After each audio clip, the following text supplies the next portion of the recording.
Nggak terasa kalau kita sudah memasuki akhir bulan April, PSSI beserta jajaran pelatih pasti makin intens untuk mempersiapkan semuanya agar di bulan Juni nanti, Timnas Indonesia mampu meraih hasil maksimal melawan Cina serta Jepang. Dan kita semua tahu kalau Pak Erik sudah menegaskan jika PSSI akan menghentikan dulu sementara proses naturalisasi untuk Timnas senior karena merasa tim yang sekarang dirasa bisa untuk bersaing. Kemenangan atas Bahrain membuat peluang Indonesia untuk amankan peringkat 3 atau 4 makin terbuka lebar. Namun, terbangnya Garuda belum berhenti sampai di sini. Jalan timnas masih panjang dan pasti tambah terjal. Tapi yang pasti Indonesia lagi-lagi menjadi tim pertama yang punya kesempatan mewakili ASEAN di round 4 kualifikasi Piala Dunia. Dan di saat yang bersamaan, negara-negara ASEAN justru lagi ribut sendiri. Mereka ingin menyaingi popularitas hingga kekuatan Indonesia. Lantas seperti apa? Mari kita ulas di video berikut ini.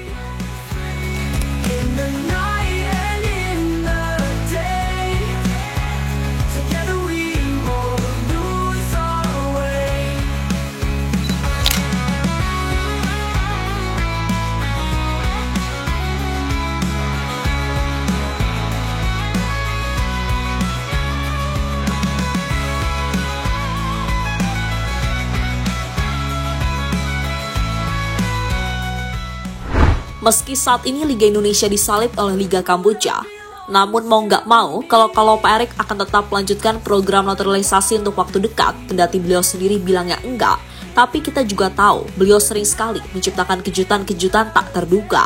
Dan kita juga nggak boleh lupa betapa ambisiusnya ketum PSSI yang satu ini, yang mana itu juga pernah disinggung langsung oleh Jose Mourinho. Ya, pelatih yang sekarang melatih Fenerbahce itu secara personal mengatakan jika ia sangat tahu sosok seperti apa Erick Thohir itu. Baginya, sejak pertama kali mengenalnya ketika di Inter, mau menilai Pak Erik adalah orang yang sangat ambisius sebagai pemimpin. Dia layak dihormati, dia juga memiliki harapan bisa melihat timnya kembali ke kejayaan pada masa depan. Saya pernah makan malam di Jakarta bersama Thohir. Saya dapat mengatakan bahwa ia warisi bakat bisnis dari ayahnya. Dia memiliki semangat dan ambisi yang besar. Dia orang yang unik, tegas pelatih asal Portugal tersebut, dikutip dari Gazeta dello Sport.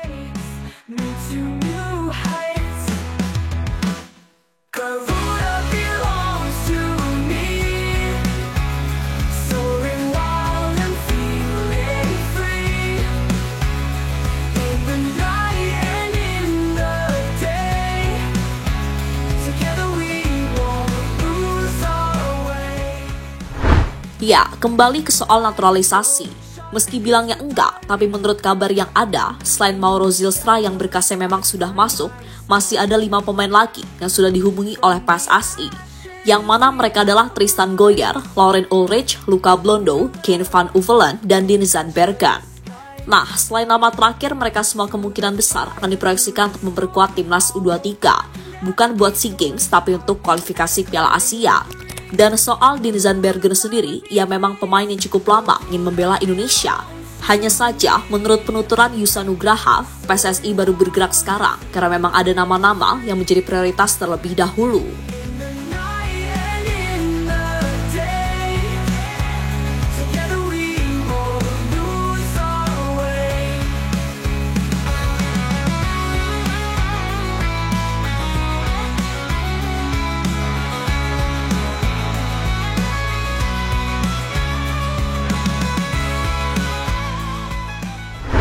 Selain itu, para pemain keturunan baru juga sudah disiapkan untuk memperkuat timnas Indonesia di ajang kualifikasi Piala Dunia 2026. Apalagi setelah berhasil mengalahkan Bahrain di GBK kemarin, peluang Indonesia untuk amankan peringkat 3 atau 4 makin terbuka lebar. Ya, setelah matchday Maret usai dengan 3 poin di genggaman Patrick Kluivert CS, mimpi besar timnas Indonesia ke Piala Dunia sejatinya tetap terbuka. Hanya saja impian itu membutuhkan jalan yang lebih berliku, dengan bersaing ke round 4 terlebih dahulu. Sebab secara hitungan klasmen round 3, timnas sudah terpaut 4 poin dengan sang runner-up Australia. Sedangkan jadwal 2 laga terakhir di matchday Juni hanya ditargetkan meraih 3 poin di kandang Garuda ketika menjamu Cina. Dan 1 laga lagi menghadapi Jepang hampir tidak memungkinkan. Meskipun tim asuhan Moriyasu sudah lolos, namun mereka punya ambisi untuk melibas semua pertandingan untuk memecahkan rekor. Serta kali ini main di negeri Sakura Jepang juga.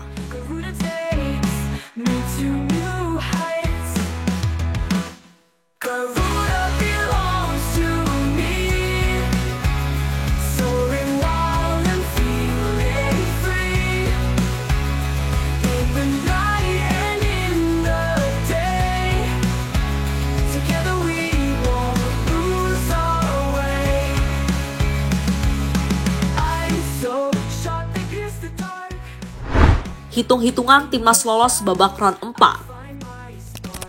Lalu selanjutnya pada matchday Juni, setidaknya PSSI mengingatkan Patrick Kluivert mendapatkan 3 poin lawan Cina sudah bisa dipastikan lolos.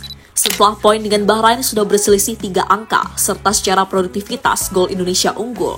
Sedangkan lawan Jepang, paling realistis dan memaksakan, mungkin hanya bisa 1 poin. Itu pun diprediksi akan menggunakan skema parkir tank. Dan kembali lagi, mau sebesar apapun efek total football tim kepelatihan Belanda, Jepang akan sangat sulit tembus. Namun jika hoki bisa menang, maka Indonesia bisa meraih 6 poin yang totalnya bisa 15 poin, walaupun agak mustahil.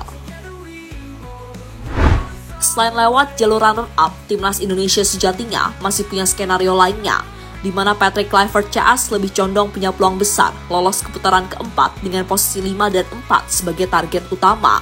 Maka kita bakal bersaing dengan Arab Saudi di posisi tersebut, dan Saudi sendiri juga masih ingin mengejar Australia di runner-up. Jika sesuai target PSSI mendapatkan 3 poin versus Cina, maka 12 poin sudah cukup mengantarkan Garuda ke round 4. Tapi yang tidak disangka-sangka, hal ini ternyata sudah ada skenarionya dari Erick Thohir, di mana ketum PSSI memang menargetkan timnas Indonesia lolos ke ronde keempat. Saya sudah bertemu dengan pelatih, kami serius bicara soal target timnas untuk minimal lolos ke ronde keempat dengan menempati 4 besar di grup, ungkap Erick dikutip dari Tempo.co. Kemudian, seandainya bermain di ronde keempat, timnas Indonesia akan bergabung ke dalam satu grup yang berisi 3 tim, di mana setiap tim akan bertanding sebanyak 1 kali di tempat netral, dan jika ingin mendapatkan tiket ke Piala Dunia di babak ini, maka harus mengincar posisi pertama. Dalam skema ini hanya pemuncak klasmen dari masing-masing grup yang berhak lolos otomatis. Sementara itu, runner-up grup A dan B di ronde keempat akan menjalani babak playoff tambahan lagi.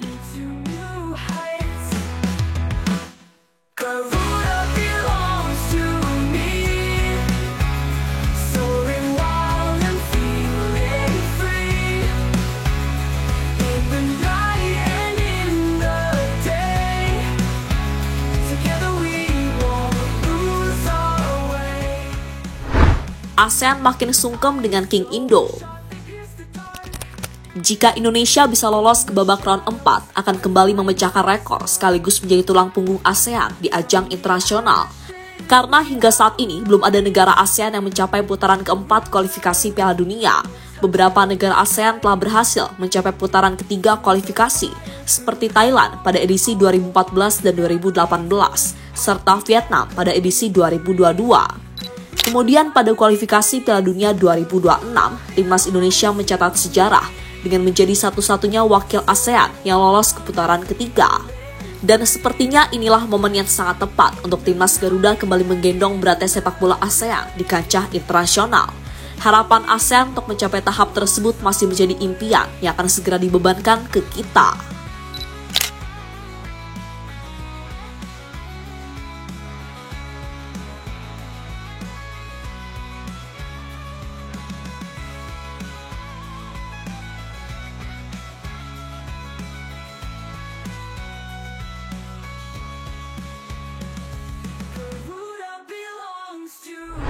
Dan terlepas dari apapun, semoga dengan bergabungnya sejumlah pemain baru akan membuat timnas semakin kuat.